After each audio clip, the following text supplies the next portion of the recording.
नादस्य ज्ञानाञ्जनशलाकया चक्षुरुन्मिलितं येन तस्मै श्रीगुरुवे नमः।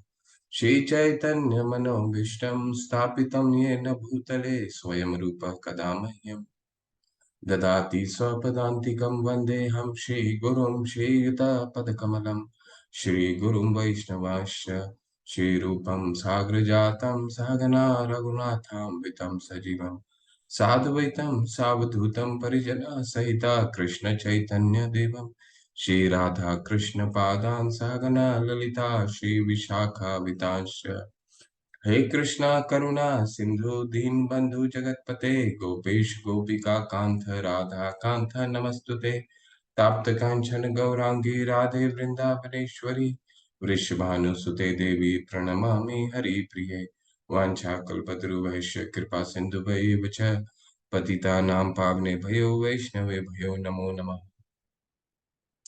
नमो विष्णुपादाय कृष्णपृष्ठाय भूतले श्रीमते भक्तिवेदांत स्वामी इति नामिने नम नमस्ते सरस्वते देवे गौरवाणी प्रचारिणे निर्विशेष शून्यवादी पाश्चात्य देशतारिणे जय श्री कृष्ण चैतन्य प्रभु नित्यानंदा श्री अद्वैत गदाधर शिवासादि गौर भक्त वृंदा नमो महावदानाय कृष्ण प्रेम पतायते कृष्णाय कृष्ण चैतन्य नामिने गौरीतशे नमः।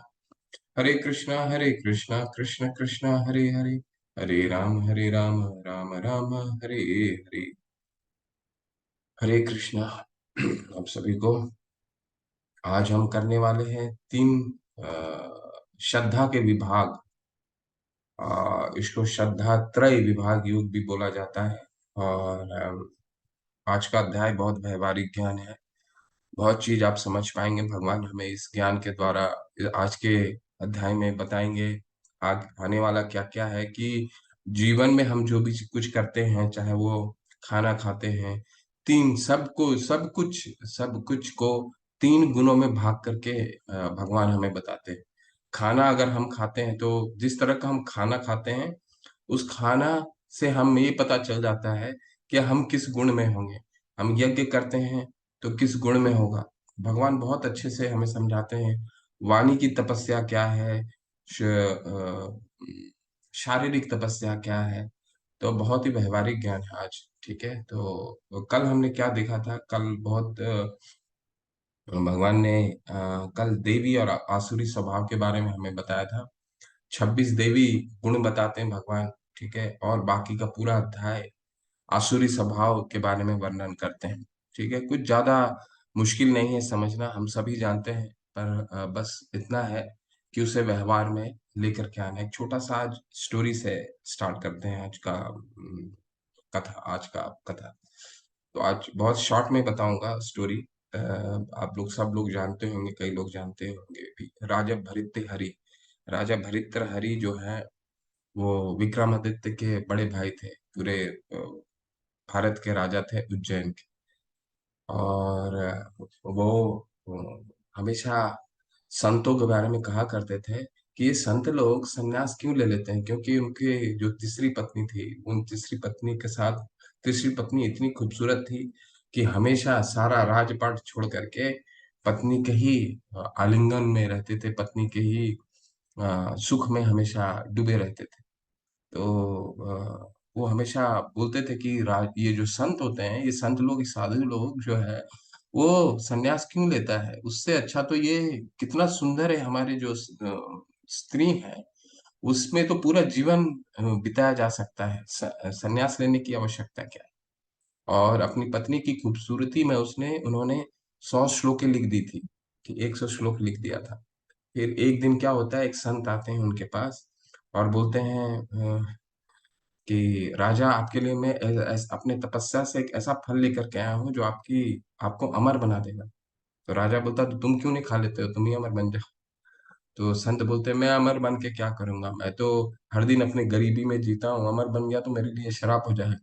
तो मैं तो सोचता हूँ कि कब मैं इस शरीर को त्याग दूं। अगर मैं अमर बन गया तो इस गरीबी से मैं जूझ, ये मेरे लिए श्राप हो जाएगा, क्योंकि आप पूरे राज्य के राजा हैं। अगर आप और बहुत गुणी भी हैं, और अगर इस फल को खाते हैं तो पूरे राज्य को लाभ प्राप्त होगा। तो बोलते हैं ठीक है, चलिए। तो राजा बोलते हैं, सोचते हैं कि यार मैं तो, मेरे लिए सबसे, मेरी पत्नी जो है वो सबसे प्रिय है, तो मैं जी करके क्या करूंगा? अगर मैं खा लिया, अमर बन गया, तो अकेला जी के करूंगा क्या? तो अपनी पत्नी को दे देते हैं, बोलते हैं ये लो अमर, ये फल है, तो इसको खाओ तुम। बोलो कि तो फिर आप क्यों नहीं ग्रहण करते? तो उन्होंने बोला, तो फिर अगर मैंने ग्रहण कर लिया तो मैं अमर बन जाऊंगा, तुम मेरे सबसे प्रिय हो, तो मैं अपने सबसे प्रिय को देना चाहता हूँ। तो उनकी रानी बोलती, तो मैं जी के क्या करूंगी जब आप ही नहीं रहेंगे? तो राजा बोलते हैं, ठीक है, इसको रख दो, और जब दूसरा फल आएगा तब उसको दोनों एक साथ खाएंगे। तो एक बार क्या होता है कि राज्य में एक नर्तकी आती हैं, जो वेश्या होती हैं, वो नर्तकी नृत्य करते हुए, बहुत अच्छा नृत्य करते हुए राजा के पास आती हैं। और राजा बहुत खुश हो जाते हैं, बोलते हैं आज तुमने बहुत अच्छा नृत्य किया। तो बोला, मैं आपको आज राजा पुरस्कार में कुछ देना चाहती हूँ। बोलते हैं, क्या देना चाहती हो, बताओ। तो बोलते हैं, ये फल, ये अमर फल है। बोला, अमर फल? ये तुम्हारे पास कहाँ से है? बोला, ये सब छोड़िए, आप, क्योंकि आप इसको ग्रहण कीजिए। तो राजा उनको पूछते हैं, तो तुम क्यों नहीं खा लेती, तुम खाओ। तो बोलती हैं कि नहीं, मेरे तो उसको खिलाना चाहती हूँ जो मेरा सबसे प्रिय, और आपको मैं बहुत प्रेम करती हूँ। तो राजा ले लेता हूँ, बड़ी खुशी से जाते हैं रानी के पास, बोलते हैं कि चलो आज तो हमारे पास दो दो फल हो गए, एक तो तुम्हारे पास और एक मेरे पास। रानी असमंजस में पड़ जाती हैं और बोलती हैं, नहीं, वो फल तो पता नहीं कहाँ गायब हो गए। तो राजा बोलते हैं, गायब हो गया? कहाँ गायब हो गया? तो इंक्वायरी कमीशन बैठाते हैं, और जब इंक्वायरी होती है तो पता चलता है कि ये जो वैश्या को है, वो, उनके जो सेनापति होते हैं, राजा के जो सेनापति हैं, उनको ये फल मिला था, और उन्होंने इस वैश्या को दिया था। क्यों वैश्या को दिया था? क्योंकि सेनापति को, जो नर्तकी थी, उनसे बहुत प्रेम था, और वो उनको दिया था। ठीक है, तब ये इन्होंने इनको दिया। फिर बाद में इंक्वायरी कमीशन ये भी बताता है कि जो उनकी रानी थी, रानी का उनके सेनापति के साथ रिलेशन था। तो ये सर्कल घूम गया ना, सर्कल घूम गया का क्या मतलब है? राजा रानी को अत्यंत प्रेम करते थे, तो उनको फल दिया। रानी सेनापति को अत्यंत प्रेम करती थी, वो उनको दी। सेनापति ने नर्तकी वेश्या जो थी उनको उन्होंने दिया, और नर्तकी ने फिर राजा को दिया। फिर राजा को जब ये पता चलता है, तो उन्होंने जीवन से वैराग्य लेने का फैसला करता है, और वो सबसे बड़े वैरागी बनते हैं। और वैराग्य के बाद भी वो बहुत अच्छा श्लोक, 100 श्लोक लिखते हैं, उनका नाम याद नहीं है मुझे, निष्तकी करके, निष्कति या निष्तकी है। तो कहने का क्या तात्पर्य है? कहने का तात्पर्य ये है, ये जो काम है जिसके कारण हमारा जो जीवन जो इतना अ, दुष्का दुष्क्रिय हो जाता है, जितना भी हम दुख भोगते हैं, ये हम अपने काम के कारण भोगते हैं। आप देखिए, एक डेटा आया था कि हमारे देश के सबसे उच्च अधिकारी कौन होते हैं? आईएएस ऑफिसर होते हैं। तो एक डेटा दिया था कि जो आईएएस ऑफिसर हैं पूरे देश में, उसमें 65% जो है वो, अ, उसमें 65% लोग करप्ट हैं। ठीक है, तो एक बार पर्सनली एक आईएएस ऑफिसर को इंटरव्यू किया गया, या फिर उनसे पूछा गया, तो बोले 65% जो है वो गलत डेटा है। 65% नहीं, 95% करप्शन है। तो जिस समाज के सबसे उच्च वर्ग, उच्च अफसर में ऐसा है, तो वो समाज में, उस समाज को कैसे सुयोग से चला सकते हैं? कहने का तात्पर्य ये है, हमें जीवन में, पूरे गीता में भगवान हमें दो चीज पे ही काम करने के लिए बोलते हैं अर्जुन को, क्या? अपने मन को वश में करो, और अपने मन और इंद्रियों को वश में करो। ठीक है, हमें कोई भी कर्तव्य निभाना है, अपने जीवन व्यापन करना है, कोई भी कर्तव्य निभानी है, चाहे वो हम अच्छा कार्य करना है, कुछ भी बनना चाहते हो, मैं अच्छा परिवार। म्यूट रहिए आप लोग प्लीज। आप जो भी जीवन में कार्य करना चाहते हैं, चाहे वो अच्छा से परिवार चलाना हो, चाहे अच्छे से कर्मठ होकर के काम करना हो, कुछ भी करना हो, जीवन में कुछ भी करना चाहते हैं, तो एक चीज बहुत इंपॉर्टेंट है, बहुत महत्वपूर्ण है, वो निष्ठा पूर्वक ब्रह्मचर्य का पालन करना। निष्ठा ब्रह्मचर्य का क्या मतलब है? ब्रह्मचर्य का मतलब गेहुआ वस्त्र धारण नहीं करना, ये नहीं। ब्रह्मचर्य का मतलब है कि अपने इंद्रिय और मन को बिल्कुल संयम करना। ठीक है, और वो कैसे हो सकता है? सिर्फ दो तरीके हैं। हरे कृष्णा, भगवान का भक्ति करने के अलावा और कोई तरीका नहीं है। हरे कृष्णा कृष्णा कृष्णा हरे हरे, हरे राम राम राम हरे हरे। भगवान का नाम का उच्चारण करना, भगवान के ग्रंथों को पढ़ना। ठीक है, अगर हम ऐसा करते हैं तो हम धीरे धीरे दैवी गुण विकसित करेंगे। ये पूरे अध्याय में हमने कल पढ़ा था, और आज इसी का एक्सटेंशन पढ़ने वाले हैं। ठीक है, तो शुरू करते हैं आज का अध्याय।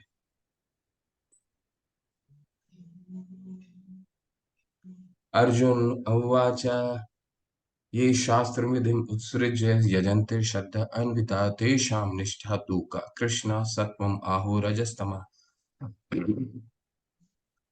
अर्जुन ने कहा, हे कृष्ण, जो लोग शास्त्र के नियमों का पालन न करके अपनी कल्पना के अनुसार पूजा करते हैं, उनकी स्थिति कौन सी है? वे सदोगुणी है, रजोगुणी है, तमोगुणी।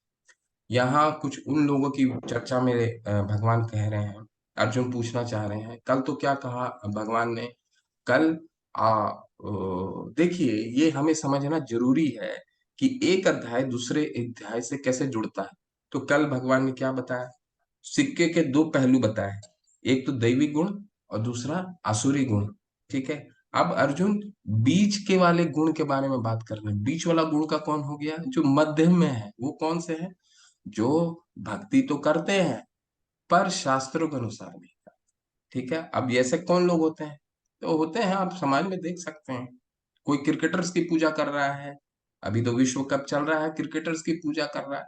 कोई ये कहता है कि कोई, आप देखते हैं कि हमारे देश के कई भागों में एक्टर और एक्ट्रेसेस की पूजा की जाती है, उनको दूध से नहाया जाता है, उनको क्या क्या नहीं किया जाता है। ठीक है, तो ये हमारे देश में नहीं, पूरे विश्व का हाल है। जो कई विश्व के कई लोग भगवान को नहीं मान के अपने जीवन का किसी और को ही पूजने लग जाते हैं। ठीक है, आपको अगर स्मरण हो तो 70 के दशक में एक फिल्म आई थी, संतोषी माँ, जय संतोषी माँ। उसके नाम पे लोग हर शुक्रवार को माताएं खासकर व्रत किया करती थी। ठीक है, संतोषी माँ नाम से व्रत किया करती थी, लोगों के नाम संतोषी माँ के हुआ करते थे। गणपति का, गणेश भगवान का वो पुत्री के नाम से दिखाया गया था उसमें।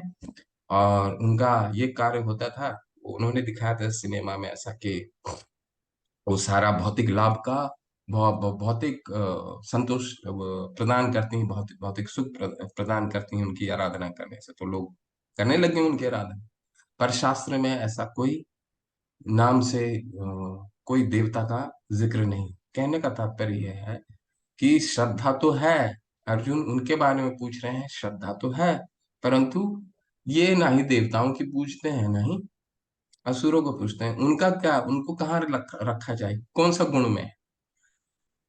ठीक है, तो उनके बारे में आज चर्चा, उनके बारे में चर्चा नहीं है। भगवान अब इसके बारे में इसके बारे में समझाएंगे, और जितनी भी चीजें हैं, जितने भी हैं, आज भगवान सबको तीन गुणों में बांट करके बताने वाले हैं। तो ध्यान से सुनिए। श्री भगवान उवाचा, त्रिविता भवती श्रद्धा देही नाम स स्वभावजा सात्विकी राजसी चैव तामसी चेतुम ताम शृणु। भगवान ने कहा, देहधारी जीव द्वारा अर्जित गुणों के अनुसार उसकी श्रद्धा तीन प्रकार की हो सकती है, सतोगुणी, रजोगुणी तथा अथवा तमोगुणी। अब इसके विषय में मुझसे सुनो। तो अब भगवान हर चीज को तीन गुणों में भाग करके, विभाग करके हमें समझाएंगे। सतोगुणी, रजोगुणी और तमोगुणी। जो अर्जुन का भी प्रश्न है, उसको भी तीन भाग में डिवाइडेड बाई थ्री कर दिए। ठीक है, क्या बताने वाले हैं, चलिए।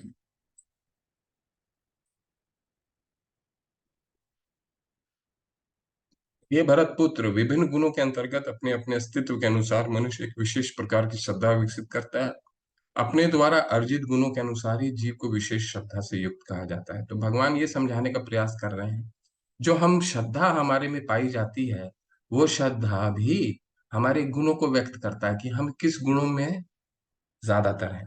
ठीक है, ये देखिए अभी बताएंगे भगवान कि हमारा जो श्रद्धा, किसको किसको हम पूजते हैं, वो हमारे गुणों को व्यक्त करता है। ये जनते सात्विका देवान यक्ष राक्षसिन राजसः प्रेतान भूतान गणाश्चन्य यजन्ते तामसः जना। सतोगुणी व्यक्ति देवताओं को पूजते हैं, रजोगुणी यक्षों व राक्षसों को पूजता पूजा करते हैं, और तमोगुणी व्यक्ति भूत प्रेतों को पूजते हैं।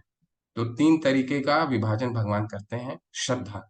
अर्जुन पूछते हैं बीच वाले को क्या, कैसे आप डिवाइड कीजिएगा, बीच वाला कहाँ आता है, जो देवी नहीं असुर को पूजता है उसको कहाँ है। तो भगवान सबको सबको एक साथ मिला करके बोले हैं श्रद्धा को तीन भाग में भाग किया जा सकता है। एक वो सतोगुण का व्यक्ति जो होता है वो देवताओं को पूजता है।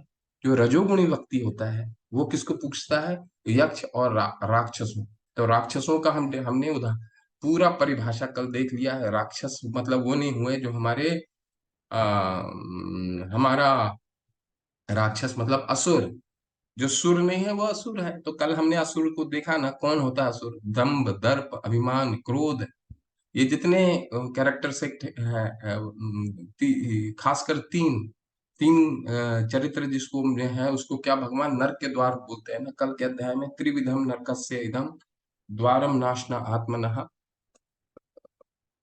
काम क्रोध तथा लोभ तस्याम एतम त्रयम त्यजेत। कल के अध्याय में भगवान कहते हैं नरक के तीन द्वार हैं, काम क्रोध और लोभ। ये तीनों जिसमें पाए जाते हैं, और इसके अलावा दंप दर्प अभिमान ये सब जितनी है, ये सब एक व्यक्ति को असुर के गुणों में डालता है।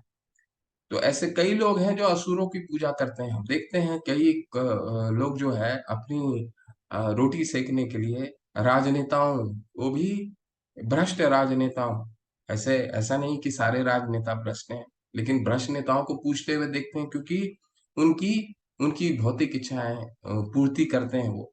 तो उनकी पूजा करते हैं तो वो क्या हो गया, ये राजसी रजोगुण है। क्यों?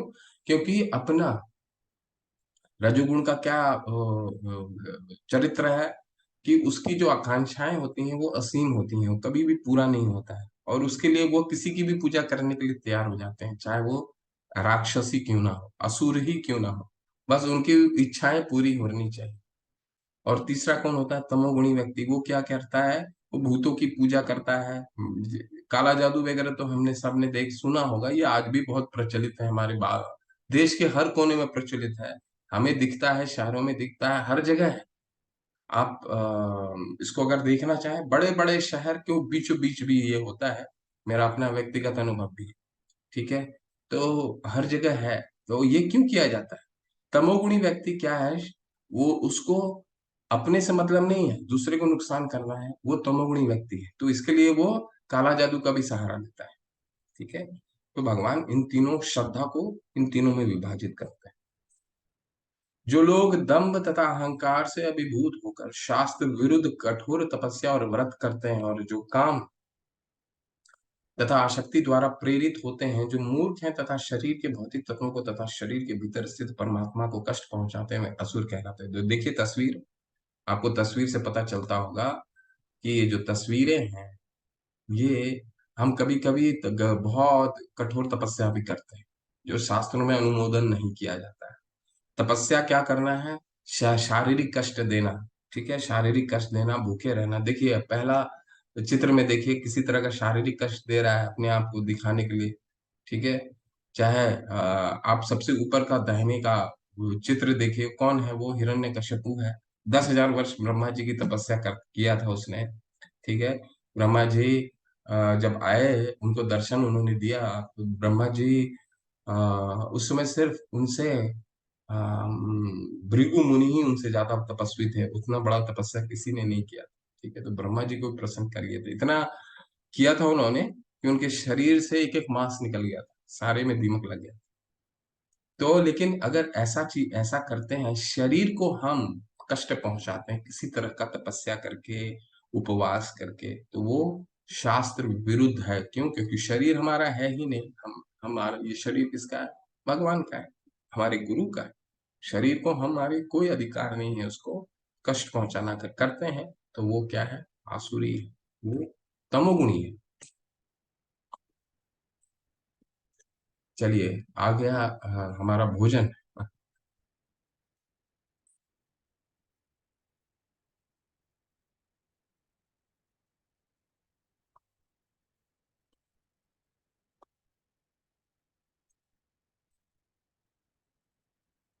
जो भोजन सात्विकी व्यक्ति को प्रिय होता है वह आयु बढ़ाने वाला, जीवन को शुद्ध करने वाला। तीन तरह के, अब भगवान भोजन को भी तीन तरीके से विभाजित कर रहे हैं।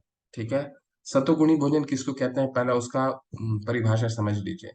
जो भोजन सात्विक व्यक्तियों को प्रिय होता है वह आयु बढ़ाने वाला, जीवन को शुद्ध करने वाला, एक एक बिंदु को समझने का प्रयास कीजिए। जीवन को शुद्ध करने वाला तथा बल, स्वास्थ्य, सुख तथा तृप्ति प्रदान करने वाला होता है। ऐसा भोजन रसमय, स्निग्ध, स्वास्थ्यप्रद तथा हृदय को भाने वाला होता है। तो राजसी सतोगुणी भोजन किसको कहते हैं? सतोगुणी भोजन भोजन हमारे लिए कल्पना करना कोई कठिन नहीं है। क्या होता है? भोजन का मुख्य उद्देश्य क्या होता है? आयु बढ़ाना। ठीक है। सत्व, बल, आरोग्य, सुख, प्रीति, विवर्धना। ठीक है। दूसरा, जीवन को शुद्ध करना, शुद्ध करने वाला, हमारा चेतना, कॉन्शियसनेस शुद्ध करता। भोजन का बहुत बहुत महत्व है। आहार शुद्धौ सत्वम शुद्धि, सत्वम शुद्धौ ध्रुवम स्मृति। जितनी हमारी आहार शुद्ध होंगे, हमारे जीवन शुद्ध होगा। जीवन शुद्ध होगा तो हमारी सूक्ष्म तत्व, जो हमारी स्मृति है, वो सही रहेगा। कॉन्शियसनेस हमारा सही रहेगा। और ये भोजन का यही रोल है, फूड का यही रोल है। ठीक है। बल, स्वास्थ्य, सुख और सबसे अंत में क्या है? तृप्ति प्रदान करने वाला है। ठीक है। तृप्ति, कहीं भी भगवान ने यहाँ पे जिह्वा का रोल नहीं लगाया है। ठीक है।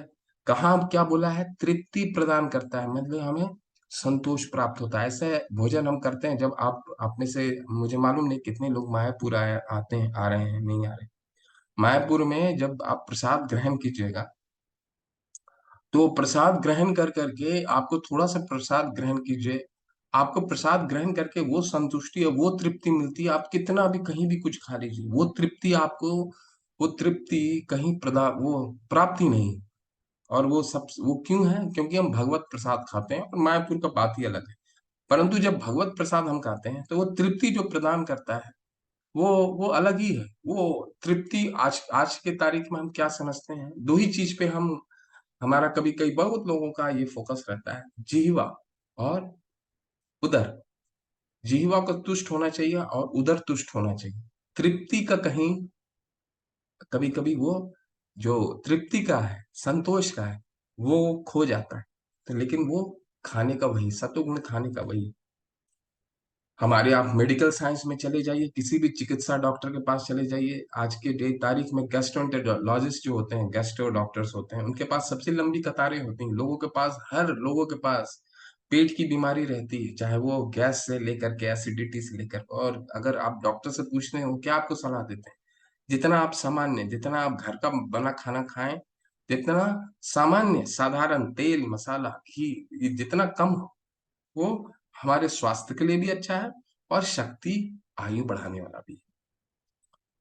ठीक है। अत्यधिक तीखे, खट्टे, नमकीन, गरम, चटपटे, शुष्क तथा जलन उत्पन्न करने वाले भोजन रजोगुनी व्यक्तियों को प्रिय होते हैं। ऐसे भोजन सुख, दुख, शोक तथा रोग उत्पन्न करने वाला है। तो कोई इसमें समझने की आवश्यकता नहीं है। चिप्स ले लीजिए, कितनी चीजें आती हैं आज के दिन, खट्टे, नमकीन, कुरकुरे। बच्चे तो कुरकुरे के पीछे, कितना कुरकुरे खाने का उनको, और कितना शरीर के लिए कितना हानिकारक है ये सब चीजें, बताइए। वो क्या करता है, ये सब आपका कॉन्शियसनेस को भी गलत करता है। सिर्फ हम जिह्वा की तुष्टि और उदर की तुष्टि, जिह्वा और उदर छोड़ के बाकी सब की तुष्टि हमें करने के लिए, भोजन का काम क्या है? भोजन का काम है शरीर, आयु बढ़ाना, बल प्रदान करना और जीवन को शुद्ध करना। ठीक है। और तृप्त करना, ये चार चीज मुख्य है। स्वास्थ्य, सुख, जीवन को शुद्ध, आयु। ठीक है। और देखिए, ये रजोगुण हो गया। अब तमोगुणी क्या है? खाने से 3 घंटे पूर्व पकाया गया, स्वादहीन, वियोजित एवं सड़ा, जूठा तथा अस्पृश्य वस्तुओं से युक्त भोजन उन लोगों के लिए प्रिय होता है जो तामसिक तामसिक होते हैं। तो बड़ा कुछ नहीं है इसको समझने के लिए। आजकल तो रोटी भी मिलने लग गया है, आपको चपाती मिलने लग गया है। वो क्या, किसको कहते हैं, फ्रीज वाला होता है, फ्रोजन। हाँ, फ्रोजन पराठे, फ्रोजन ये सब मिलने लग गए हैं। ये सब सब तमोगुणी हैं। क्यों? क्योंकि भगवान ने हमें दो हाथ दिए हैं, हमें दो, अपने शरीर का, अपने शरीर को पालन करने के लिए वो सब कुछ आना चाहिए। क्योंकि हमारे पास वो सब पर्याप्त है। दो हाथ हैं, कहीं भी हम जाएं तो खाना बनाने के लिए हमें आना चाहिए। ठीक है। दूसरा, अपने अपने शरीर में जो चीज धारण करते हैं वो कपड़े हो गए और अपना शरीर, ये तीन चीजों को हमें व्यवस्था, हमें इसका मैनेजमेंट हमको निश्चित आना चाहिए। शरीर का, जिसको धारण करते हैं, और जो शरीर के लिए हमें चाहिए। तो हमें बाहर का खाने की आवश्यकता क्या है, जब भगवान ने हमें अच्छे से सब कुछ दे रखा है, तो उसको घर में हमें पका के खाना है। तो एक बार, और 3 घंटे पूर्व जूठा जूठा हमें किसी का नहीं खाना है, नहीं तो वो तमोगुणी है, कॉन्शियस ठीक नहीं रहता है। जूठा सिर्फ हम भगवान का खा सकते हैं। एक बार मुझे स्मरण है, मैं बैंगलोर में था बहुत साल पहले, करीबन 13 नहीं, करीबन 16-17 साल पहले। तो 16-17 साल पहले मैं कार्यरत था बैंगलोर में। तो वहां पर कुछ यंग लोगों को देखा, उन्होंने एक बड़ा सा पिज्जा, जो होता है पिज्जा, लिया था। और 8-10 लोग थे, और एक ही प्लेट में सारे लोग पिज्जा भी खा रहे हैं, तो उसी में रख रहे थे। वो मेरे को, वो दृश्य आज भी स्मरण में है। और ऐसा कोई ये नहीं है, ये सब हर जगह होता है। तो कहने का तात्पर्य क्या है, हमें भोजन को सिर्फ शरीर की आवश्यकता के अनुसार उसको उपयोग करना है। और क्या करना है, भगवत प्रसाद का, बहुत ही आसान है। कुछ भी बनाइए, भगवान को अर्पित कीजिए, उन्होंने हमें इतना कुछ दिया है। एक ग्रैटिट्यूड, एक कृतज्ञता के लिए उनको अर्पित कीजिए, और उसको फिर ग्रहण कीजिए। बहुत ही सिंपल है, कुछ ज्यादा कठिन नहीं।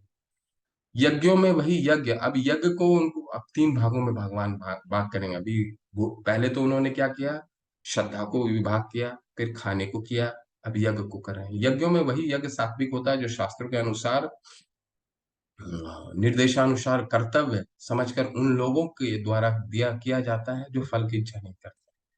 तो कोई भी यज्ञ अगर हम फल की इच्छा के बिना किया जाता है, भगवान बता रहे हैं, तो उसे क्या सतुगुणी यज्ञ बोला जाता है। ठीक है ना।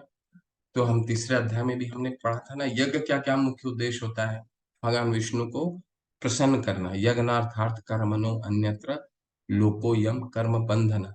नहीं तो अगर हम अपनी, सिर्फ हमें अगर हम यज्ञ करते हैं भगवान में, हम अपने घरों में कई अनुष्ठान का आयोजन करते हैं, पर उसका उद्देश्य क्या होना चाहिए, कि हमें भगवान को प्रसन्न करना है। ठीक है ना। और उसका आ, कोई और उद्देश्य नहीं होना चाहिए। शादी भी शास्त्रों में लिखा है गया है, बहुत बड़ा यज्ञ है। ठीक है, लेकिन उसमें भी आजकल मिलावट हो गई है, क्योंकि इसमें भी स्वार्थ आ गया है। दो परिवार मिलते हैं, तो दो परिवार के बीच में कुछ भौतिक लाभ की आकांक्षा से भी शादी की रिश्ते जोड़े जाते हैं, परंतु ये शास्त्रों के द्वारा अनुमोदित नहीं है। शास्त्र एक, शादी, विवाह भी एक यज्ञ है। ठीक है ना, जो जीवन को संतुलित और मन और इंद्रियों का को नियंत्रित करने में सहायक होता है। ठीक है। लेकिन हे भरत श्रेष्ठ, जो यज्ञ किसी भौतिक लाभ के लिए गर्भवश किया जाता है, तुम उसे राशि जानो। अभी मैंने उदाहरण दिया आपको विवाह का। कई ऐसे विवाह किए जाते हैं जिसमें दो परिवारों का मिलन होता है। क्यों? क्योंकि परिवार को भौतिक लाभ की प्राप्ति हो, दो परिवार को कुछ आदान प्रदान हो। कई जगह ऐसा आपने सुना भी होगा, देखा भी होगा, कोई और आसपास ही होता है। ठीक है। तो ये कोई बड़ी चीज नहीं है। ठीक है। और लोग अनुष्ठान भी करते हैं, अपने घरों में अनुष्ठान करते हैं, और उस अनुष्ठान के माध्यम से ये दिखाने की चेष्टा करते हैं कि देखिए, मैं समाज में कितना धनी व्यक्ति हूँ, कितना मेरा अ, गर्व है, समाज में एक मेरी उच्च प्रतिष्ठा है। तो 100-200 आदमी को बुला लेते हैं खाने खाने के लिए, यज्ञ के लिए। तो उसमें क्या हो गया, जो यज्ञ का उद्देश्य है वो क्या हो गया, वो भगवान की प्रसन्नता के लिए नहीं, बल्कि अपने में केंद्रित हो गया। मेरा मान सम्मान बढ़े, मुझे लोग यज्ञ देख के मैं गर्वान्वित गर्वान्वित हो जाऊं। ठीक है।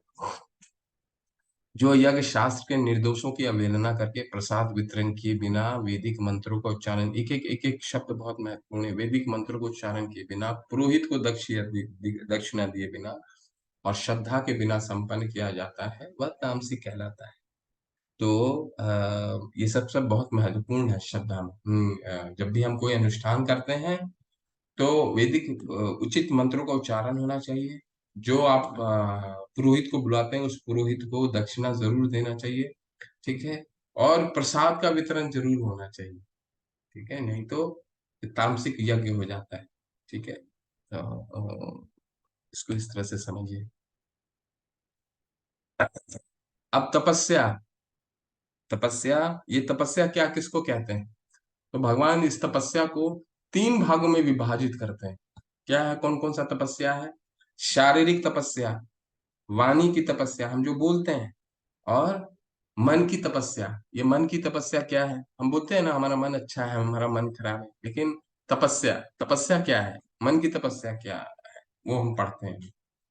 सबसे पहले शारीरिक, देव द्विज गुरु प्राज्ञन्य पूजन, पूजन शौचमार्जवम ब्रह्मचर्य अहिंसा च शरीरम तप उच्यते। परमेश्वर, ब्राह्मणों, गुरु, माता पिता जैसे गुरुजनों को पूजा करना तथा पवित्रता, सरलता, ब्रह्मचर्य और अहिंसा ही शारीरिक तपस्या है। कोई मुश्किल नहीं है समझना, हमें यह हम जानते हैं। क्या किसे शारीरिक तपस्या किसको कहते हैं? परमेश्वर अपने ब्राह्मणों, गुरु, माता पिता, अपने से जितने बड़े हैं उनको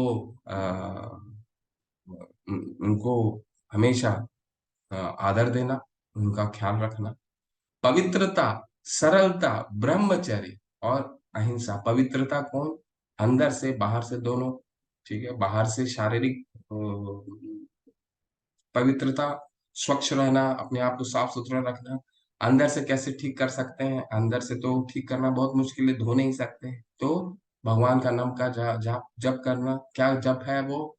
चल मेरे साथ बोलिए, आप जहां भी हैं बैठे हुए म्यूट में ही बोलिए, हरे कृष्णा, हरे कृष्णा, कृष्णा कृष्णा हरे हरे, हरे राम, हरे राम, राम राम हरे हरे। यही है पवित्रता, पवित्र करने का, हम हमारी आंतरिक पवित्रता का यही एक निचोड़ है, इसी से हम कर सकते हैं, ठीक है। सरल होना है, कल भी हमने पढ़ा है। ब्रह्मचर्य, ब्रह्मचर्य का क्या मतलब होता है? यहाँ ब्रह्मचर्य का मतलब ये नहीं है कि हमें गेहुआ वस्त्र धारण। ब्रह्मचर्य बहुत महत्वपूर्ण शब्द है, जो ये सिखाता है कि हमें मन और इंद्रियों को कैसे संयमित करना है, ठीक है। तो मैंने आपको जो कथा बताई, ठीक है, वो कथा उसको हमेशा याद रखिए।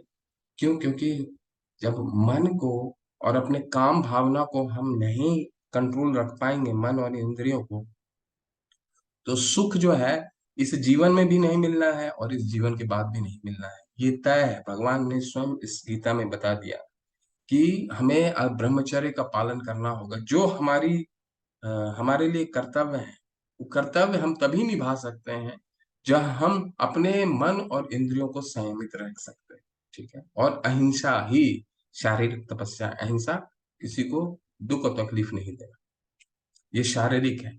वाणी की तपस्या क्या है? बोलने का तपस्या क्या है? अनुद्वेग करम वाक्यम सत्यम प्रिय हितम च यत् स्वाध्याय अभ्यासनम चैव वाड्मयम तप उच्यते। सच्चे भाने वाले, हितकर तथा अन्य को शुद्ध न करने वाले वाक्य बोलना और वैदिक साहित्य का नियमित पारायण करना, यही वाणी की तपस्या है। क्या है वाणी की तपस्या? अनुद्वेग करम वाक्य, कटु शब्द किसी को नहीं बोलना, ठीक है। और सत्य बोलना और प्रिय बोलना। अब ये तीनों का समन्वय बहुत मुश्किल है होना होना। कभी कभी लोग बोलते हैं, अपने आप को बहुत गर्वित महसूस करते हैं, बोलते हैं कि मैं, सामने वाले को बुरा लगता है तो लगने दीजिए, मैं तो नहीं, मैंने तो सत्य बोला। शास्त्र क्या बताते हैं? सत्य तो बोलना ही है, लेकिन अनुद्वेग होना चाहिए, शुद्ध, किसी को कटु शब्द नहीं बोलना है। सत्य को बोलने के बहुत तरीके होते हैं, हमें आना चाहिए। कैसे है? प्रिय होना चाहिए। ऐसे नहीं करिए, अगर ऐसे करते हैं तो ये अच्छा रहेगा हमारे लिए जीवन में, ठीक है। किसी को हमें फोर्स नहीं करना है, किसी चीज के लिए फोर्स नहीं करना है। भगवान की स्वीकृति जिसको प्राप्त होगी वो अपने आप एक्सेप्ट करेंगे, किसी चीज के लिए फोर्स नहीं। अनुद्वेग कर्म, ठीक है। कई लोग आते हैं कहते हैं कि प्रभु मैं बहुत लोगों को बोलता हूँ लेकिन वो हरे कृष्ण महामंत्र नहीं करना है। उनको समझाइए, बताइए, नहीं मानते हैं तो छोड़ दीजिए, प्रसादम दीजिए, उनको प्रसाद खिलाइए। प्रसाद का अपना रोल है, कभी कभी वो भी काम कर जाता है, ठीक है। तो लेकिन ये तीन जरूर समन्वय होना चाहिए। कटु शब्द नहीं होने चाहिए, सत्य भी होना चाहिए, और प्रिय भी होना चाहिए। ये तीनों एक साथ होना चाहिए। और कभी कभी हमें किसी को हताहत हो तो शास्त्र में मिथ्या भी बोलने का, मिथ्या भी हम बोल सकते हैं। ठीक है। एक व्यक्ति था, वो क्या कर रहा था कि उसे हरे कृष्ण महामंत्र करने में, रेलवे स्टेशन में उसके पास समय था, तो हरे कृष्ण महामंत्र करना चाह रहा था। ठीक है। तो उसने अपना जप बैग निकाला और करने लगा, छुपा के करने लगा। ठीक है। तो उसने, किसी ने, लोग को ये लगता है ना कि दिखा के करेंगे तो लोग सामने वाला क्या सोचेगा। तो उसने, किसी ने उससे पूछा कि आप क्या छुपा करके करना चाह रहे हैं, क्या कर रहे हैं, ये ऐसे इस तरह का क्या है। तो उसने बस बोला, नहीं नहीं कुछ नहीं, मैं तो बस ऐसे ही गाना का स्मरण कर रहा।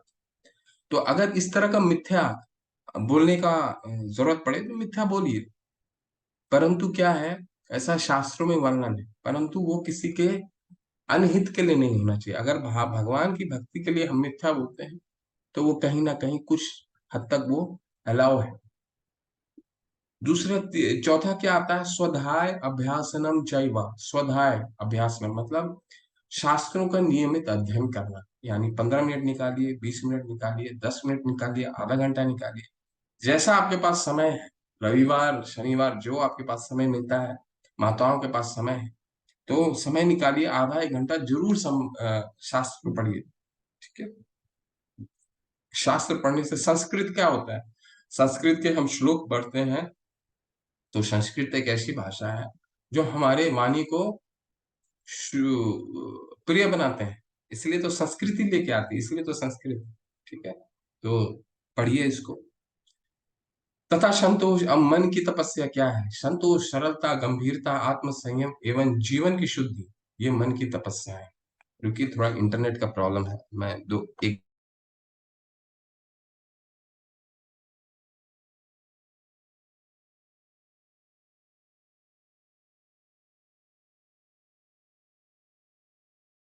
हरे कृष्ण, माफी चाहता हूँ, थोड़ा सा इंटरनेट का प्रॉब्लम था।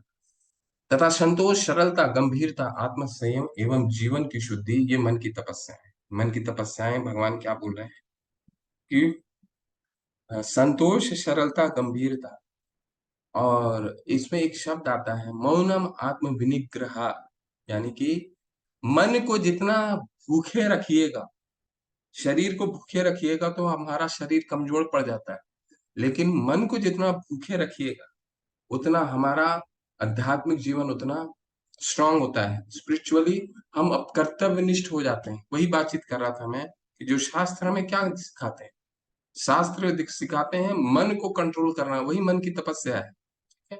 मन ये करना चाह रहा है, मन बाहर जा रहा है। बहुत लोग क्या करते हैं, मैं देखा है, खाना खा लिया, खाना खा करके जा रहे हैं, और उनको बाहर में पकौड़ा और वो मिल जाता है, तो उसको भी खा लेते हैं। क्यों? क्योंकि मन पर नियंत्रित नहीं हुआ, अभी खाना खा के निकला है, जरूरत नहीं है, फिर भी लोग खा लेते हैं। ठीक है। तो ये क्या है, मन की तपस्या। मन की तपस्या बहुत जरूरी है। ठीक है।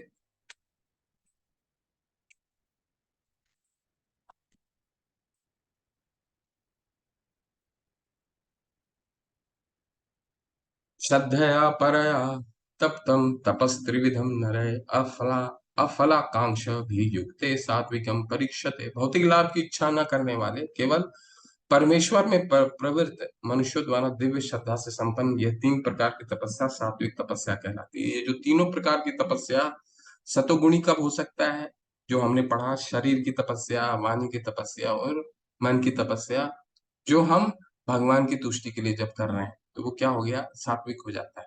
जैसे आप वृंदावन की परिक्रमा कर रहे हैं, तो जब परिक्रमा हम करते हैं तो किसके लिए कर रहे हैं, भगवान अपने लिए नहीं, भगवान की प्रसन्नता के लिए। ठीक है। मायापुर में अभी हम लोग जा रहे हैं, मायापुर में हम अभी दर्शन करेंगे, तो धाम का दर्शन क्या है, धाम का दर्शन भगवान की प्रसन्नता है। भगवान तो हमें बुलाते हैं अपने धाम दर्शन करने के लिए, वो तो प्रसन्न होते हैं, हम भगवान का दर्शन करने जाते हैं। सत्य का सत्कार, सत्कार मान पूजार्थ तपो दम्भेन चैव यतः क्रियते तद्विहं प्रोक्तम, क्रियते प्रोक्तम राजसम चलम ध्रुवम। जो तपस्या दंभ पूर्वक और सम्मान सत्कार एवं पूजा कराने के लिए संपन्न की जाती है वह राशि कहलाती है, न तो स्थायी होती है न शाश्वत। तो अभी हमने इसका इसका ऑलरेडी हमने चर्चा किया है। क्या चर्चा में आता है? जो भी तपस्या, जो भी सत्कार पूजा अनुष्ठान हम घर में करते हैं, कहीं भी करते हैं, उसमें अपना अपना वैभव दिखाने के लिए अगर करते हैं तो वो क्या है? राजसी हो जाता है। ठीक है, उसमें भगवान की प्रसन्नता नहीं रह जाती, वो स्वयं की तुष्टि के लिए कर रहे हैं।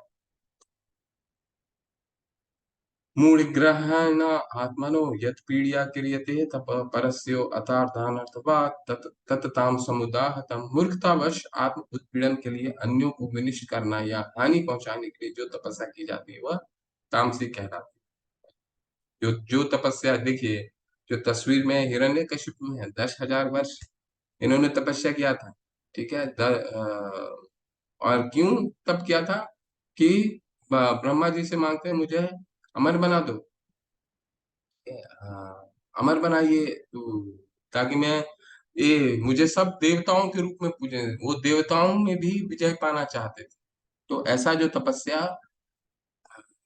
जो दूसरों को हानि करने के लिए किया जाता है, तमोगुणी तपस्या कहा जाता है। दान जो हम देते हैं, डोनेशन, ठीक है, वो डोनेशन भी 3 कैटेगरी में आता है। क्या है वो 3 कैटेगरी? चलिए पढ़ते हैं। दातमिति यत् दानं दीयते अल्पकारिणे देशकाले च पात्रे च तद्दानं सात्विकं स्मृतम्। जो दान कर्तव्य समझकर किसी प्रत्युपकार की आशा के बिना समुचित काल तथा स्थान में योग्य व्यक्ति को दिया जाता है वह सात्विक माना जाता है। 4 चीजें मुख्य हैं दान देने के लिए। पहला, कर्तव्य। दान देना हमारा कर्तव्य है। क्यों? क्योंकि भगवान का सारा है, भगवान का सारा है। हमें फिर भी अपना सुरक्षा देख करके, अपने परिवार का सुरक्षा देख करके, अपना सुरक्षा देख करके जो हमारी सामर्थ्य है उसमें दान देना हमारा कर्तव्य है। ठीक है, क्योंकि भगवान के अनुग्रह से ही हमें ये सब कुछ प्राप्त होता है। दान कर्तव्य पहला, नंबर 1। दूसरा, प्रत्युपकार के आशा के बिना। प्रत्युपकार का आशा के बिना का क्या मतलब है? किसी से हम दान दे रहे हैं तो बदले में कुछ नहीं चाहिए। मंदिर में ही लोग दान दे देते हैं, कहते हैं कि जब मंदिर जाते हैं तो कहते हैं मुझे स्पेशल ट्रीटमेंट मिलना चाहिए, मैंने तो दान दिया है। तो वो क्या हो गया? प्रत्युपकार की आशा। वो तो भगवान की प्रसन्नता के लिए हमने दान, प्रत्युपकार के आशा के बिना कोई आशा नहीं करनी चाहिए। तीसरा, समुचित काल स्थान और योग्य व्यक्ति। देश काले च पात्रे च, बहुत स्मरण रखिएगा। देश कहाँ पे दे रहे हैं, किसको दे रहे हैं और किस समय दे रहे हैं। योग्य काल का क्या मतलब है? काल का क्या मतलब है कि मान लीजिए हम रेलवे स्टेशन में जाते हैं, किसी को दान दे देते हैं। ठीक है, वो दान लेकर के वो देखते हैं रेलवे स्टेशन में कितने लोग आते हैं दान लेने के लिए, दान लेकर के चले जाते हैं और उनका तो एक सरगना होता है। वो सरगना क्या करता है? सबसे दान इकट्ठा पूरे दिन का करता है और उससे हर तरह का गलत कार्य होता है, चाहे वो शराब पीना हो, हर तरह का गलत कार्य होता है। ठीक है, तो हमें ये सोच समझ करके देना है कहाँ हम दान दे रहे हैं। देश काले च पात्रे च, पात्र कौन है? योग्य व्यक्ति को दे रहे हैं कि नहीं? ये दे रहे हैं। योग्य व्यक्ति कौन है? हम पूरे योग्य एक ही होता है, जो वैष्णव है वही योग्य है। क्यों वो योग्य है? क्योंकि वो निस्वार्थ कार्य कर रहा है, उसका तो एक ही कार्य है, ब्राह्मण को दीजिए। ठीक है, क्योंकि वो भगवान का प्रचार प्रसार कर रहा है। और हम पुण्य कार्य में भी लगाते हैं तो कोई गलत नहीं है, अगर पुण्य कार्य में भी हम दे रहे हैं वो भी गलत नहीं, वो भी ठीक है। परंतु वैष्णवों को देना सर्वश्रेष्ठ। पुण्य कार्य में भी दे रहे हैं वो भी ठीक है, लेकिन प्रत्युपकार की आशा के बिना होनी चाहिए। ठीक है, प्रत्युपकार उसमें हमने बदले में कुछ नहीं चाहिए। ठीक है, तो जब भी जैसे रेलवे स्टेशन वगैरह में लोग जाते हैं तो कोशिश कीजिए कुछ प्रसाद लेकर के जाइए। कभी भी मेरा व्यक्तिगत अनुभव मैंने देखा है, मैं 1-2 बार इसको कोशिश किया हूँ, अगर उनको प्रसाद दीजिएगा तो प्रसाद लेने से मना कर देते हैं, उनको सिर्फ पैसा ही चाहिए।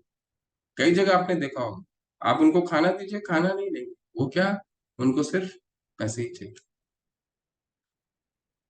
ठीक है, यत् प्रत्युपकारार्थ फलम उद्देश्य वा पुनः दीयते च परिक्लिष्टम तद्दानम राजसम स्मृतम।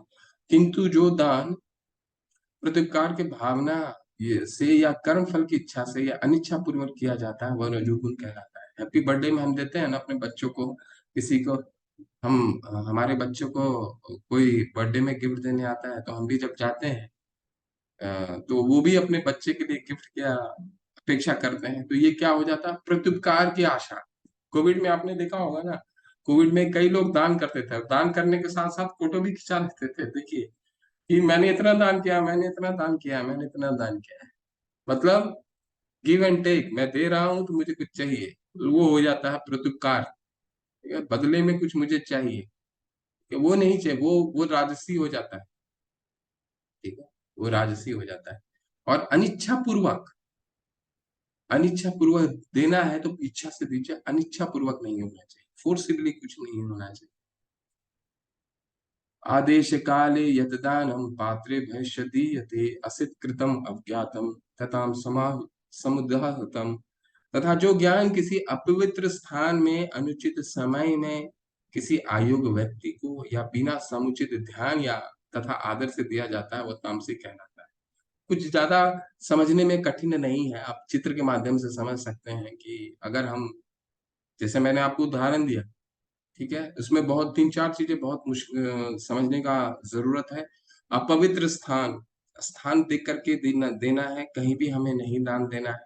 ठीक है, तो रेलवे स्टेशन जैसे हो गया, हम्म, कई जगह होटल वोटल के बाहर भी लोग बहुत दिखते हैं, आप वहाँ मत दीजिए, क्योंकि वहां देने का मतलब ही है कि गलत जगह यूज होगा। फिर ध्यान और आदर से दीजिए। आपने देखा होगा, आपने भी देखा होगा, लोग जब जाते हैं, जब कोई इस तरह का दान मांगता है, भीख भी मांगता है, तो लोग क्या करते हैं, पैसे ऐसे फेंक कर दे देते हैं। ठीक है, वैसे नहीं देना है, आदर से देना है। जिसको भी दान देना है बिल्कुल आदर पूर्वक, नहीं तो वो तमोगुणी दान हो जाता है। और ऐसा दान का अगर गलत उपयोग हुआ तो उसके हम पापी का भागीदारी बनते हैं। जो कर रहा है वो तो उसका भागीदारी बनेगा ही, जो दे रहा है उसको भी शास्त्र के अनुसार भागी माना जाता है। तो सोच समझ के, दातमिति यत दानम दीयते अनुपकार, बस ये याद रखिएगा। देश काले च पात्रे च, देश याद रख, कहाँ पे दे रहे हैं, किस समय में दे रहे हैं। देश काले च पात्रे, पात्र कौन है, योग्य व्यक्ति को दे रहे हैं, नहीं दे रहे हैं। ठीक है, नहीं तो अपने साथ प्रसाद लेकर के जाइए, प्रसाद वितरण कीजिए, वो ठीक है, खाना दे सकते हैं, परंतु पैसे नहीं देना चाहिए, क्योंकि उसका दुरुपयोग हो सकता है, खाने का दुरुपयोग नहीं हो।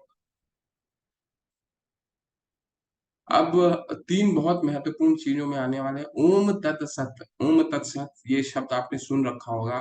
कोई भी हम अच्छा कोई कार्य शुरू करते हैं तो इन तीन शब्दों से शुरू करते हैं, ओम तत्सत। ठीक है, और कोई पुण्य कार्य को हम समापन करते हैं तो भी ये तीन शब्दों से करते हैं, ओम तत्सत। इन तीनों शब्दों का मतलब क्या है ये समझेंगे और इस अध्याय को समापन करेंगे। ओम का क्या मतलब है, अतएव योगी जन ब्रह्म की प्राप्ति के लिए शास्त्र विधि के अनुसार यज्ञ, दान तथा तप की समस्त क्रियाओं को शुभारंभ सदैव ओम से करते हैं। ओम मतलब विष्णु से सर्वोच्च लक्ष्य को इंगित करने के लिए वैदिक श्लोक भजनों को शुरुआत में रखा जाता है। भगवान ने कहा है ना, प्रणवः सर्व वेदेषु, 7वें अध्याय का 8वें श्लोक में कहा है कि ये वैदिक ओमकार मैं हूँ।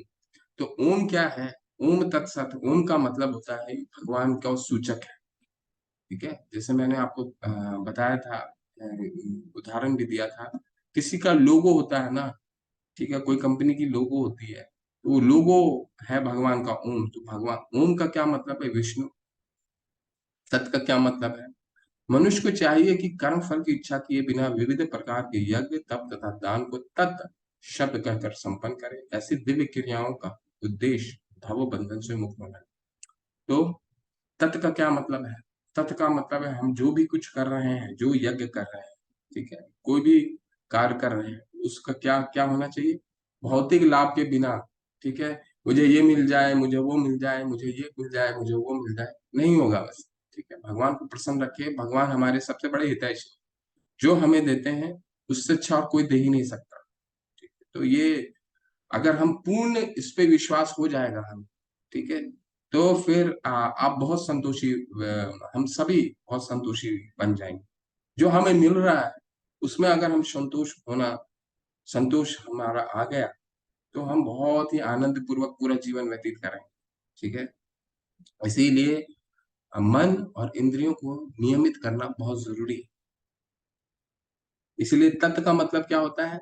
कोई भी यज्ञ बिना भौतिक लाभ की इच्छा के बिना। अब आता है सत्य। अभी हमने क्या पढ़ा है? ओम पढ़ा है और ओम तत्व पढ़ा है। ओम का क्या मतलब है? भगवान को सूचित करता है ओम शब्द। तत्व का क्या मतलब? तत्व का क्या मतलब? कोई भी यज्ञ करते हैं तो भौतिक लाभ और इच्छा के बिना करते हैं। परम सत्य, अब सत्य का मतलब समझते हैं। परम सत्य भक्ति में यज्ञ का लक्ष्य है और उसे सत्य शब्द से अभिहित किया जाता है। हे पृथापुत्र, ऐसे यज्ञ की संपन्न कर्ता भी सत कहलाता है। जिस प्रकार यज्ञ तथा तप और दान के सारे कर्म भी जो परम पुरुष को प्रसन्न करने के लिए संपन्न किए जाते हैं, सत है। सत का अर्थ है शाश्वत। प्रभु की सेवा के लिए की गई गतिविधियां सत्य को प्रकट करती हैं। इस तरह की गतिविधियों में क्रियाओं का प्रदर्शन शाश्वत हो जाता है। गतिविधियों का उद्देश्य शाश्वत है और गतिविधियों का लाभ भी शाश्वत है। तो विश्वास रखिए, सत होना चाहिए। सत का क्या मतलब है? अगर हमारा ओम और तत् भौतिक इच्छा की लाभ के बिना हम कोई भी यज्ञ करते हैं, तो वो यज्ञ क्या हो जाता है? वो यज्ञ का मुख्य उद्देश्य हो जाता है भगवान को प्रसन्न करना। और भगवान क्या है? सत्य चित आनंद है। भगवान शाश्वत है, उनका आनंद भी शाश्वत है। तो जो यज्ञ से हमें फल प्राप्त होने वाला है वो भी शाश्वत है। ऐसा आनंद प्राप्त होगा जो कभी भी समाप्त नहीं होगा। बस होना कैसा चाहिए? भौतिक लाभ की इच्छा के बिना। हमें कोई इच्छा नहीं करता। ठीक है, तो इसका ही मतलब है ओम तत्सत का ही मतलब। अश्रद्धया हुतम दतम तपस्तपम कृतम च यत् असिद्धत उच्यते पार्थ न च तत्प्रयते नो इह। हे पार्थ, श्रद्धा के बिना यज्ञ दान या तप के रूप में जो भी किया जाता है वह नश्वर है, वह असत कहलाता है और इस जन्म तथा अगले जन्म दोनों में ही व्यर्थ जाता है। तो भगवान अभी क्या करना है वो बताएं। ओम तत् सत बोले। अब भगवान बता रहे हैं क्या नहीं करना है। भगवान की प्रसन्नता के लिए के बिना कोई भी कार्य करते हैं हम, तो वो नश्वर है, उसका कोई मतलब नहीं है। वो हमारी सारी चेष्टाओं को, हमारी सारी परिश्रम को व्यर्थ है। भगवान ऐसा बिल्कुल नश्वर है। न च तत्परते नो इह, करना व्यर्थ है। तो हमें ये सब करने का कोई मतलब नहीं है। कई लोग को हमने सुना है, मैं स्वतः ही अ, जब ये सब का ज्ञान नहीं था, तो ऐसा कई प्रण कर लेते हैं हम कि यहाँ पे चले जाएंगे, यहाँ दर्शन कर लेंगे तो मेरे भौतिक ये लाभ प्राप्ति हो जाए। ठीक है, ऐसा करने की कोई आवश्यकता नहीं है। भगवान कह रहे हैं कि तुम भौतिक इच्छा के बिना यज्ञ करो, मेरी प्रसन्नता के लिए करो। बाकी जो तुमको मिलेगा वो शाश्वत है। वो आनंद, तुम उसमें खुशी रहोगे। तो प्रभुपाद जी क्या लिखते हैं, क्या सारांश देते हैं इस अध्याय के बारे में?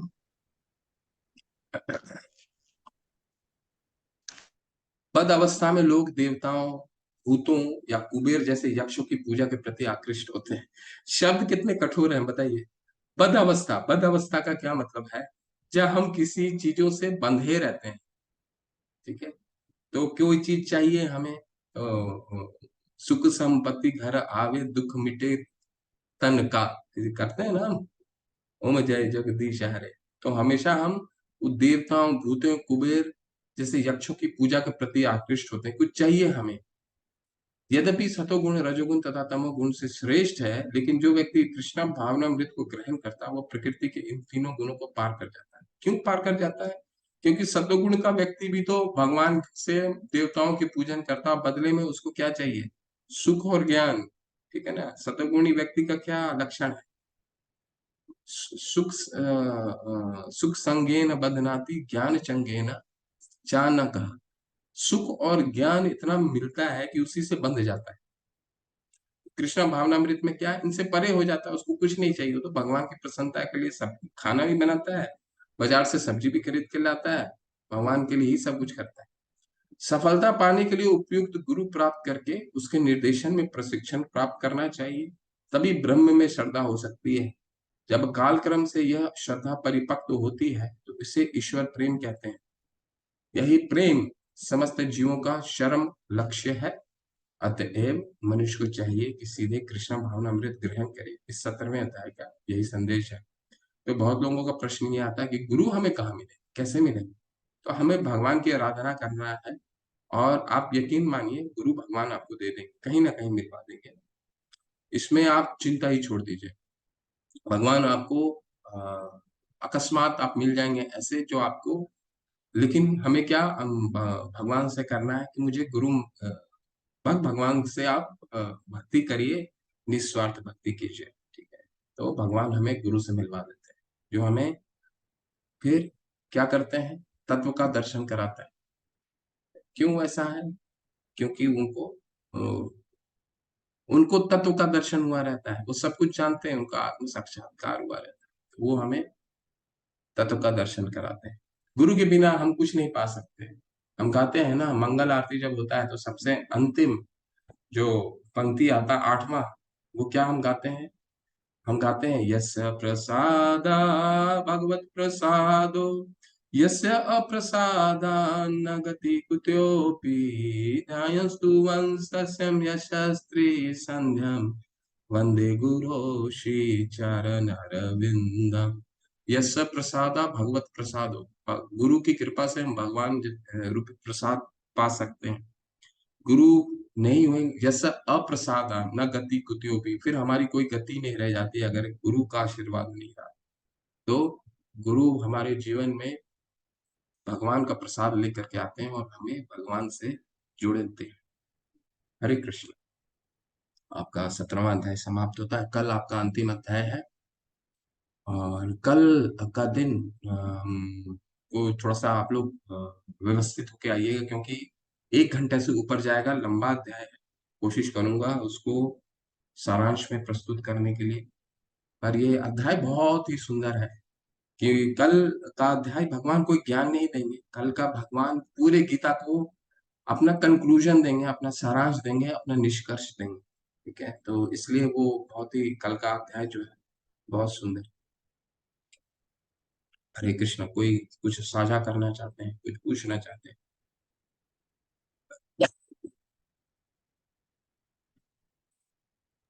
हरे कृष्णा, आप में से किसी का कोई क्वेश्चन है तो आप पूछ सकते हैं।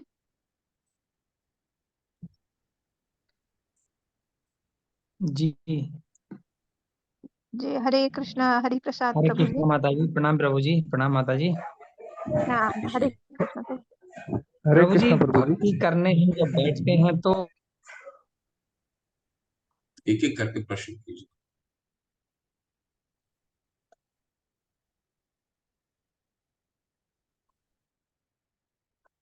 हरि प्रसाद जी, प्रभु। हरे प्रसाद प्रभु जी।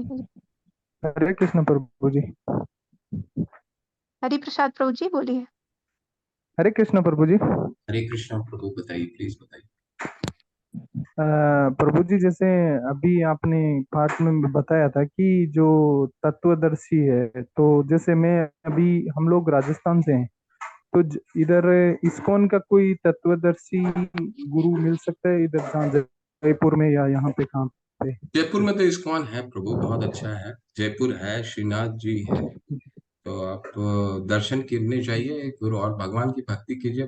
और इस्कॉन में जाएंगे तो आपको सारे सब तत्वदर्शी ही मिलेंगे। आप किसी से भी संपर्क कर सकते हैं। मैं वहाँ हर इस्कॉन के मंदिर में मेंटरिंग की व्यवस्था भी होती है, मेंटरिंग का आप सहायता ले सकते हैं, हमारे मंदिर में सहायता मैंगलोर से ले सकते हैं।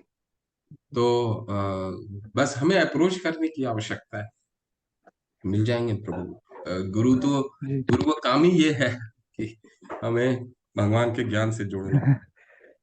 मिल जाएंगे बहुत। जी प्रभु जी, मुझे क्या था एक्चुअली, मेरा ऑलरेडी, मैं गुरु पहले से है, लेकिन मैं क्या, वो जैसे प्रभुपाद जी की जो सिद्धांत है ना, उसके हिसाब से मेरे को बहुत ही अट्रैक्टिव लगा। तो उसी की वजह से मैं पहले, जब प्रभुपाद जी बोलते हैं ना, जैसे मैं उनका सुनने के बाद में मेरे को बहुत अच्छा लग रहा है, क्योंकि वो तो नहीं नहीं, वो तो यहाँ पे इस दुनिया में अभी फिजिकली, मतलब सशरीर नहीं है, लेकिन उनकी जो शिक्षाएं है वो मैंने पढ़ी है, मैंने सुनी है, उनके जो प्रवचन है वो भी मैंने सुने हैं, जो कि एक बहुत ही अच्छे सिद्धांत के अंदर है। तो मैं क्या पहले मायावादी के चक्कर में पड़ा था, इसके लिए मुझे बहुत सारी चीजों में डिफिकल्टी आ रही थी। लेकिन अभी क्लियरेंस, एकदम क्लियरिटी मिल रहा है मेरे को, और वो चीज जी मेरे को अट्रैक्टिव भी करती है। जी जी प्रभु। प्रभु, आप इसको इस्कॉन को अप्रोच कर सकते हैं। अगर जयपुर में है तो जयपुर जाकर के अप्रोच कर सकते हैं। जयपुर में बहुत अच्छा मंदिर है, इस्कॉन का बहुत बड़ा भव्य मंदिर है, वहाँ अप्रोच कर सकते हैं। ठीक है, हमारे मंदिर मैंगलोर में अप्रोच कर सकते हैं। नमन निष्ठा दास प्रभु का लाए थे, उनको अप्रोच कर सकते हैं। बहुत सरल होते हैं प्रभु ये सब। हमें ऐसा लगता है इनको अप्रोच करना जी। बहुत है। हमारे जो प्रभु है नमन निष्ठा दास प्रभु, वो उन्होंने अपनी पूरी शिक्षा अपने आईआईटी कानपुर से उन्होंने किया था, और इन्फोसिस जैसे कंपनी में कार्यरत थे। उसको उसको त्याग कर उन्होंने पूरा अपना जीवन इसमें समर्पित कर दिया। और इस्कॉन में ऐसे बहुत लोग आपको मिलेंगे, मतलब भरे हुए हैं, जिन्होंने उच्च संस्था से शिक्षा को ग्रहण किया है। चाहे वो आईआईटी हो, चाहे वो एम्स हो, चाहे वो एमआईटी यूएसए हो, हर जगह से। तो आप अप्रोच कर सकते हैं, बहुत सरल हैं। आप मेल से कर सकते हैं, मेरे से संपर्क में कर सकते हैं। इस्कॉन जयपुर में आप संपर्क कर सकते हैं। तो कहीं भी संपर्क कर सकते हैं प्रभु। और प्रभुपाद की जो शिक्षाएं हैं वो पूर्ण रूप से शास्त्रों उन्मोदित है। शास्त्र के अनुसार उन्होंने सारी शिक्षाओं को रखा, और उसमें कहीं भी, और जब भी आप जब गीता का अध्ययन करेंगे, भगवत गीता, उनके तात्पर्य को पढ़ेंगे, उन्हें तात्पर्य को जो उन्होंने उदाहरण प्रस्तुत किया है, पूरी बहुत ही व्यवहारिक और जीवन सरल उदाहरण प्रस्तुत किया है। और सभी को वो आप देखेंगे एक ना एक शास्त्र से साक्ष्य प्रस्तुत करते हैं कि ये शास्त्र में ऐसा लिखा है, ये शास्त्र में ऐसा लिखा है, ये शास्त्र में ऐसा लिखा है, ये उपनिषद में ऐसा लिखा है।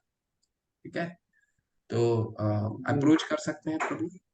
कोई उसमें जी प्रभु जी, और मैं बहुत बोले तो ऋणी हूँ, क्योंकि मैं गीता के लिए बहुत जगह ट्राई किया, लेकिन मेरे को अंडरस्टैंडिंग ऐसा किधर भी नहीं मिला। जी प्रभु, इसीलिए जी। तो प्रभुपाद की हरे जो कृष्ण। हरे कृष्णा प्रभु जी। जी। शास्त्र है, जो गीता है, भगवत गीता, जिन्होंने नहीं है जिनके पास, वो लेके करके आइए। वो यथारूप गीता, उनका नाम है एज इट इज। वो क्यों एज इट इज है कि जैसा भगवान ने बोला वैसा उन्होंने बिना कुछ डाइल्यूट किए, अपना मन का कुछ नहीं उन्होंने लिखा है, एज इट इज उन्होंने गुरु परंपरा से सामने रखा है। और ये जो गीता है वो पूरे विश्व में सबसे ज्यादा व्यवहारिक रूप से लोगों ने एक्सेप्ट किया है।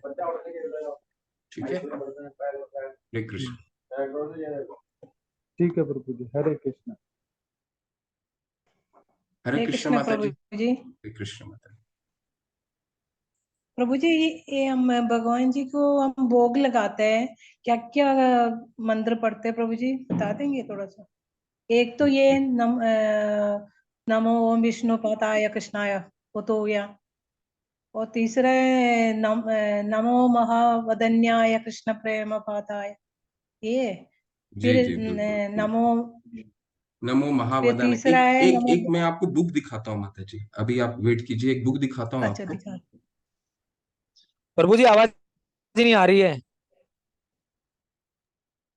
अभी आपको एक बुक दिखाता हूँ।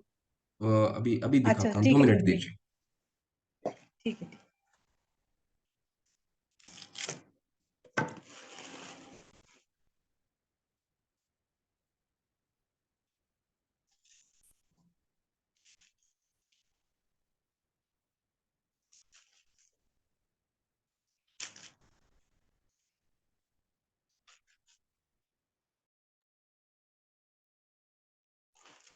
ये बुक है, ये बुक है, इस बुक का नाम है कृष्णा भावनामृत हाँ, में ये पहला कदम। देख पा रहे हैं? प्रभु जी, ये बुक तो मेरे। ये लिया है, ये आप लोग, बहुत सस्ती बुक है, 50 रुपए की आती है कि कितने, इसमें सारा कुछ लिखा हुआ है। हाँ, मेरे पास है तो प्रभु जी, ये मेरे पास भी है। है ना? ये मेरे पास है प्रभु जी, ये यही वाला तो ना प्रभु जी, देख। जी जी जी, यही वाला। तो हाँ। इसमें आप 66वें पेज में सब लिखा हुआ है। हाँ हाँ बिल्कुल बिल्कुल, यही यही। जी जी जी, 66 नंबर पेज में चले जाइए, 66 नंबर पेज में लिखा हुआ है। मेरे वहां तक नहीं पहुंचे प्रभु जी, पढ़ रही थी मैं अभी। हाँ, भोग अर्पित करने की विधि लिखी हुई है।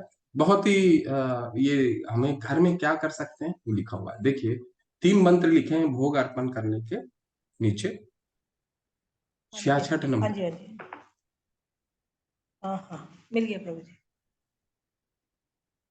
नमो 66 विष्णुपादाय प्रभु जी, कृष्ण ये कृष्ण।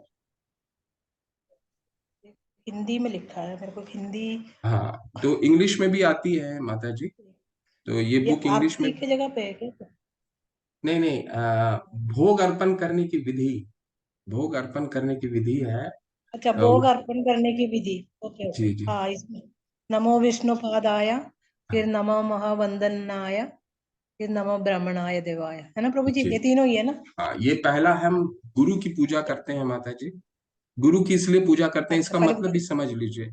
गुरु क्यों पूछते हैं, क्योंकि हम डायरेक्ट अगर भगवान को अर्पित करते हैं तो भगवान हो सकता है हमसे ग्रहण नहीं करें, तो हम गुरु को देते हैं कि हमारे, हम जो प्रसाद अर्पित कर रहे हैं, वो भोग अर्पित कर रहे हैं, कृपया मेरे बिहाफ में आप भगवान को अर्पित कीजिए, क्योंकि गुरु, भगवान जो है वो गुरु की सुनते हैं जल्दी, क्योंकि हमें हम भगवान के भक्त नहीं हुए हैं, तो इसलिए हमें पहचानने में थोड़ा देर करते हैं।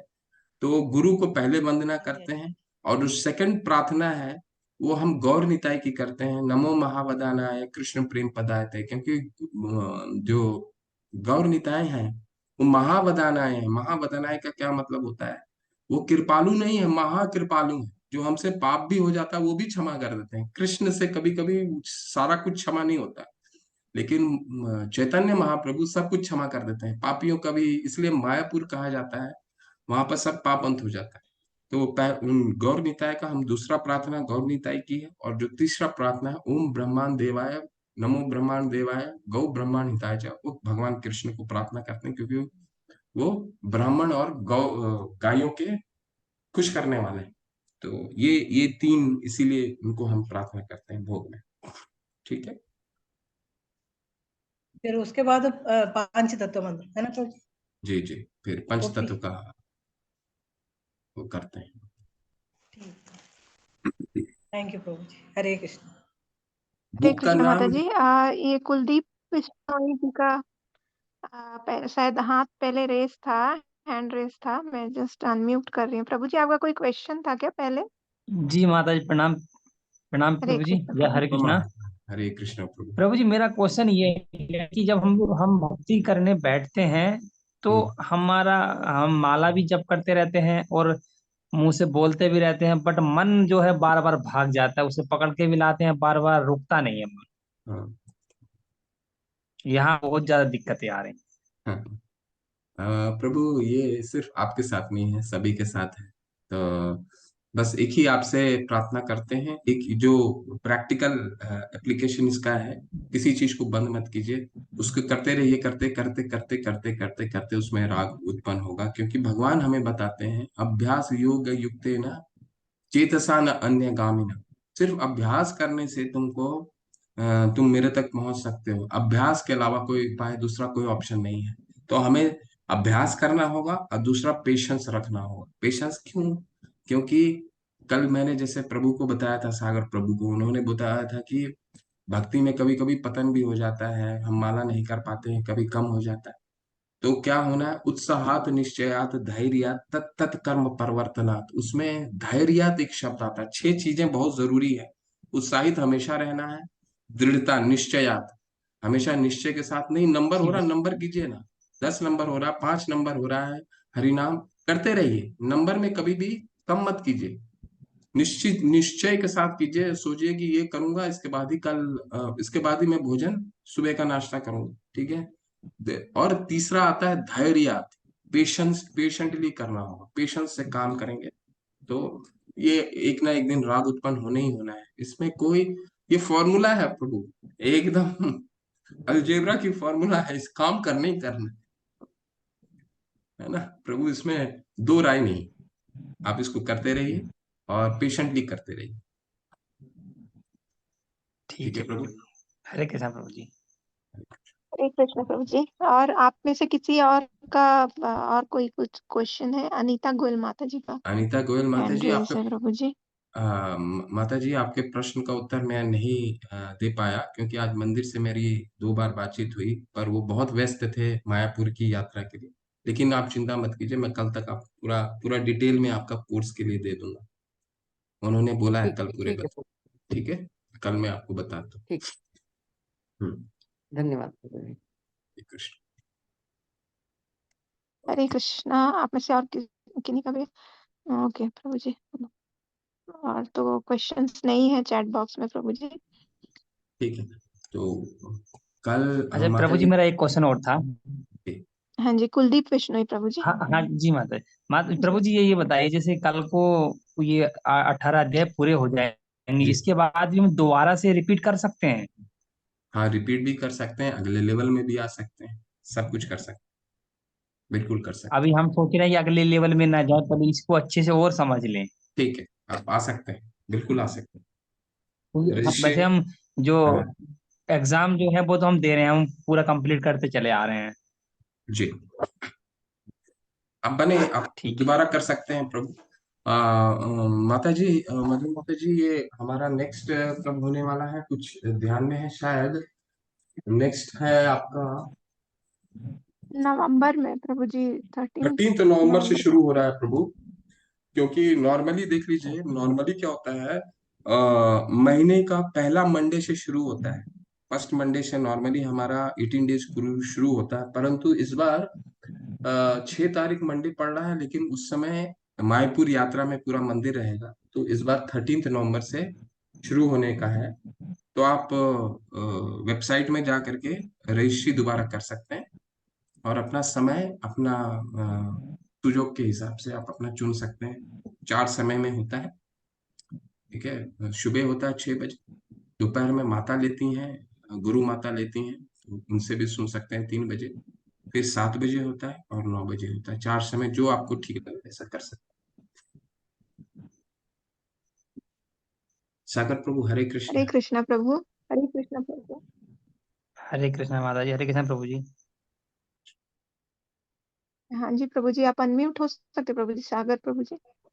हरे कृष्णा प्रभु जी, दंडवत प्रणाम। हरे कृष्णा माता जी। हरे हरे कृष्ण। कृष्णा प्रभु। दंडवत प्रणाम प्रभु। प्रभु जी, मुझे ये पूछना था, अभी जो लेवल 2 की क्लासेस कब से स्टार्ट होंगी, उसका लिंक नहीं मिला। एक्चुअली जो मैं पहले करता था ना, वो मेरे से मिस हो गई है, तो मुझे भी दोबारा से स्टार्ट करना, मुझे लेवल 2 वाला। लेवल 2 आप आपको जल्दी मिल जाएगा। लेवल 2 का एक लेवल 2 शायद, मुझे लग रहा है, एक्चुअली क्या है, अभी शुरू होने वाला है, हो जाना चाहिए शायद, एक तो सैटरडे से होगा, नहीं तो नहीं तो लेवल 2 का ऐसे होता है ना प्रभु, जैसे अभी जैसे फर्स्ट लेवल जैसे खत्म होने वाला होता है, तभी उसके बाद लिंक आ जाता है, लेकिन अभी इसके बाद का लिंक आया नहीं है, आ जाएगा प्रभु। क्योंकि मैं एक्चुअली क्या पहले है, मैंने। सागर प्रभु क्या है, अभी पूरा टेम्पल जो है वो यात्रा में पूरा व्यस्त है। ठीक है, और अभी काफी लोग छुट्टी में थे, मंदिर जो एडमिनिस्ट्रेशन एडमिन के थे, तो काफी लोग ये नवरात्र की छुट्टी में थे, तो इस वजह से लेट हो रहा है। तो अभी डेट फिक्स होगा। आप बट व्हाट्सएप ग्रुप में है ना, आप जुड़े हुए हैं ना व्हाट्सएप ग्रुप में? हाँ, मैं। बस जी ग्रुप में प्रभु, मैं बने 3-4 रहिएगा प्रभु। ग्रुप में हूँ। हाँ एक्चुअली मेरे हाँ, था, मैंने जी एक्चुअली मैंने प्रभु। ना किया हुआ था रजिस्ट्रेशन, उसमें मैंने शुरू में 2-3 क्लास ली, लेकिन उसके बाद ना मेरी क्लास मिस हो गई थी। फोन भी मेरा खराब हो गया था, और दूसरा मैं थोड़ा सा मैं बिजी हो गया था कहीं, तो इसलिए मैं दोबारा से स्टार्ट करना चाह रहा हूँ इसको, लेवल 2 को इस बार। हो जाएगा प्रभु। मुझे लग रहा है कि आपको वेट कीजिए, अपने ग्रुप में आपको इंफॉर्मेशन आ जाएगा। नहीं तो मधु माता जी, इनका सागर प्रभु का नंबर ले लीजिए, और एडमिन में आप है ना, एडमिन से पूछ लीजिए कि लेवल 2 जी में प्रभु कौन जी। सा शुरू होने वाला है। एक तो जी मुझे प्रभु जी, मालूम मैं है कि जी। प्रभु, आप अपना नंबर माता जी को दे दीजिएगा, माता जी आपको गाइड कर देंगे। मैंने अभी मैसेज में ड्रॉप कर दिया है अभी मैंने। अच्छा जी प्रभु जी, मैं हाँ जी प्रभु जी, मैं नोट कर लूंगी आपका नंबर। ठीक ठीक है माता जी, धन्यवाद माता जी, धन्यवाद हरे प्रभु। कृष्णा प्रभु जी। हरे कृष्ण प्रभु जी। और क्वेश्चन था प्रभु जी। प्रभु जी, हमारा गुरु मंत्र कौन सा होता है प्रभु जी? जो पहला मंत्र है माता, जो नमो ओम विष्णु पादाय कृष्ण विष्णु पृष्ठ। पदासी, यही है और कोई नहीं है ना? नहीं नहीं, ये गुरु मंत्र ही है। हाँ, कई लोग तो यहाँ कई जगह पे जो किसी को गुरु मना लेते हैं ना, और कोई होता है गुरु मंत्र, दिल्ली हाँ, में वो भी जब तो वो माता जी तब होता है जब दीक्षा हो जाती है। दीक्षा। हाँ, अच्छा अच्छा अच्छा, तो दीक्षा सॉरी हो जाती है सॉरी तो प्रभु जी, सबसे मुझे पहले हम अपने जो दीक्षित जो हमारे आध्यात्मिक गुरु हैं उनका मंत्र लेते हैं। इसके बाद फिर प्रभुपाद जी का मंत्र जो आप अभी लिखा हुआ है, फिर हम ये जी दोनों अच्छा मंत्र बोलते हैं। तो वो जो दीक्षा की पोस्ट दीक्षा की बात अच्छा अच्छा, ठीक है प्रभु जी, सॉरी पता ही नहीं था प्रभु जी, इसलिए है। जी जी, थैंक यू प्रभु जी। हरे कृष्ण। हरे कृष्ण। ठीक। हरे कृष्णा प्रभु जी। माता जी, आप लोग के और कोई क्वेश्चन है तो आप हैंड रेस कर सकते हैं।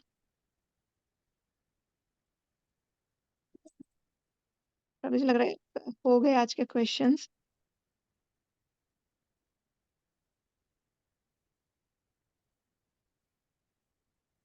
मधु माता जी, कल ना आप थोड़ा सा एडमिन से बात कर, एक और आया है, वंदना दुबे माता जी का भी आया है, तो पूछ लीजिए अच्छा उनसे एक बार कि सेकंड लेवल कब स्टार्ट होने वाला जी है। प्रभु जी, मैं कर लेती हूँ। कई बार होता है प्रभु जी, जिसमें 1 वीक का ऐसे गैप दे के फिर रहता है, लेकिन डेफिनेटली कल मैं आप अपडेट कर देती हूँ प्रभु जी ठीक ग्रुप ठीक में। ठीक ठीक ठीक। हरे कृष्ण। कल थोड़ा सा समय लेकर के आइएगा, क्योंकि कल 10-15 मिनट खींचेगा थोड़ा सा अध्याय। ठीक है, 18 मिनट। चलिए। ओम वाञ्छाकल्पतरुभ्यश्च कृपा सिन्धुभ्येव च पतितानां पावनेभ्यो वैष्णवेभ्यो नमो नमः। अनंत कोटि वैष्णव वृंद की जय। श्रील प्रभुपाद की जय। नमाचार्य हरिदास ठाकुर की जय। आप सभी को हरे कृष्ण।